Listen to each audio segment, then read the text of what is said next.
E eu tô aqui hoje para falar sobre vontade de potência, ou vontade de poder. O tipo de poder que o Nietzsche acreditava que deveríamos buscar é um poder que incorporamos e expressamos dentro de nós mesmos. O brilho dentro de mim. E isso é a potência, vontade de potência de Nietzsche que muitas pessoas não entenderam. O mundo visto de dentro seria justamente vontade de poder, e nada mais. Na luta pelo pensamento, a principal arma é a escrita. Na Grécia Antiga, quando Aristófanes declarou guerra a Sócrates, ele escreveu uma peça de teatro retratando Sócrates como um professor arrogante e metido à besta. No entanto, Sócrates venceu essa guerra, e hoje a filosofia é dividida entre antes e depois de Sócrates. Em determinado momento da história da filosofia, Nietzsche cria o conceito de vontade de poder, um explosivo neural que promete destruir toda a filosofia socrática, porque explica a condição do homem e, principalmente, explica a condição da vida. Onde quer que encontrasse vida, encontrei vontade de poder. Mas vamos ver se essa situação se encaixa em lugares inesperados, porque aqui nós não trabalhamos com palavras vazias, igual Sócrates e Platão. Por isso eu gravei essas pequenas abelhas coletando pólen nas flores para levar para a colmeia e fabricar mel. Cada uma delas exerce domínio e autoridade em seu pequenino lugar no espaço. Já nessa colônia de fungos, que dá a cor alaranjada à rocha, cada um desses milhões de indivíduos exerce poder e autoridade em seu microscópico lugar, e todos colaboram entre si, aumentando ainda mais o poder da comunidade. Com a espécie humana, as coisas são ainda mais interessantes, porque nós expressamos a vontade de poder também através das artes. Seja na arte, na música, seja no seu trabalho.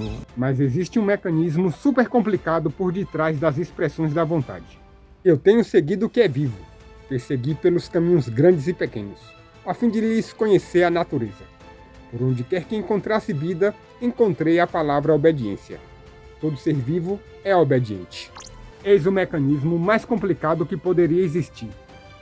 Todo ser vivo é obediente à sua estrutura biológica. Mas para entender isso, é preciso explodir alguns neurônios que não concordam. Neurônios são células especializadas que guardam a nossa memória e tudo aquilo que aprendemos. Neurônios que não concordam são os neurônios que já não servem mais para nada. O que acontece é que os nossos pensamentos, emoções e afetos, todo o nosso comportamento, incluindo os nossos sonhos, desejos e paixões, são determinados pela nossa estrutura orgânica. Não existe nenhuma alma racional que governe as nossas ações, muito menos uma vontade que seja livre, um livre-arbítrio. Quando os cientistas estudaram cada detalhe do corpo humano, não encontraram nenhuma alma racional, nenhuma alma eterna e nenhum livre-arbítrio. Todas essas concepções serão decisivamente afastadas pelo constante e laborioso processo da ciência. Que droga! Tudo que eu pensei está errado!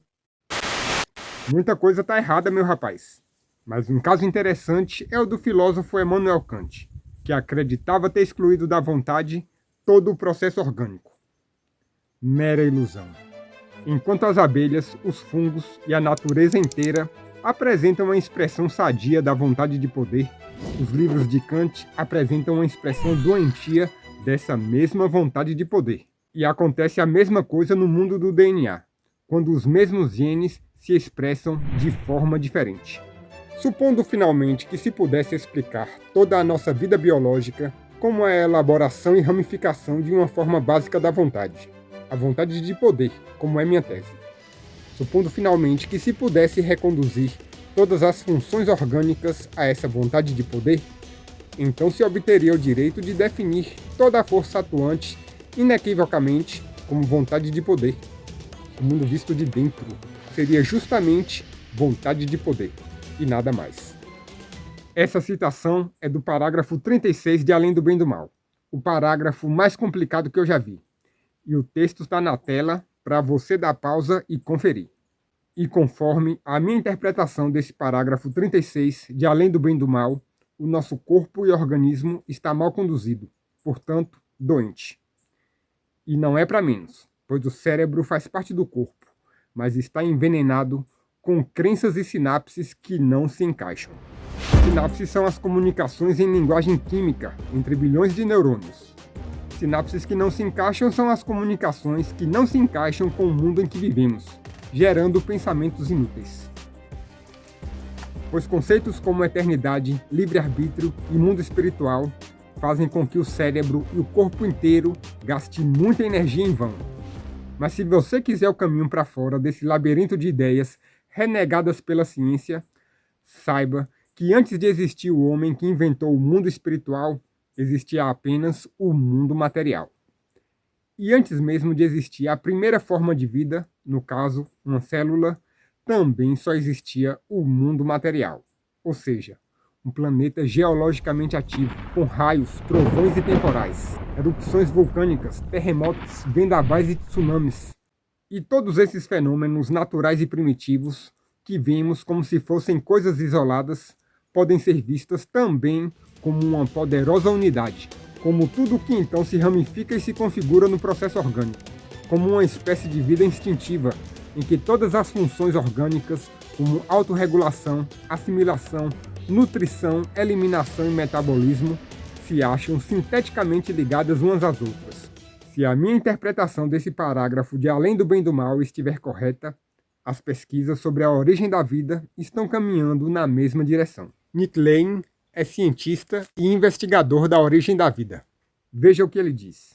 Eu devo argumentar que a distinção entre um planeta vivo, um que é geologicamente ativo, e uma célula viva é apenas uma questão de definição. Não há uma linha que divide. Geologia dá origem à biologia. Aqui está um planeta vivo dando origem à vida. E os dois não podem ser separados. Na mitologia grega, o planeta vivo é Gaia, uma deusa muito antiga que era cultuada na época em que a vontade de poder ainda estava intacta. Mas de lá para cá, muitas coisas mudaram. Por isso, não acho estranho se eu disser que nós estamos vivendo numa época de adoecimento da vontade. Mas vamos ver essa doença no corpo de Kant, já que eu citei ele anteriormente. Kant tinha uma perspectiva da realidade fora do mundo, e quando dizia ter separado da vontade todo o processo orgânico, esse filósofo estava fazendo o mesmo que fazem os charlatões. Estava mentindo. E foi mentindo que Kant criou uma moral absoluta e universal, which exists independently of human sense and perception. Um conjunto de ideias que não passam pela peneira da ciência, mas que se apoia numa vontade que pertence a outro mundo. Muitas reflexões filosóficas vão diminuir as nossas sensações, as nossas experiências concretas, as nossas emoções e a nossa energia vital. Pense num conjunto de valores que é bom para todos e, ao mesmo tempo, transforma a vida em um inferno. Você não pode fazer as coisas que você gosta, não pode seguir as suas inclinações pessoais, mas deve, de boa vontade, obedecer à razão.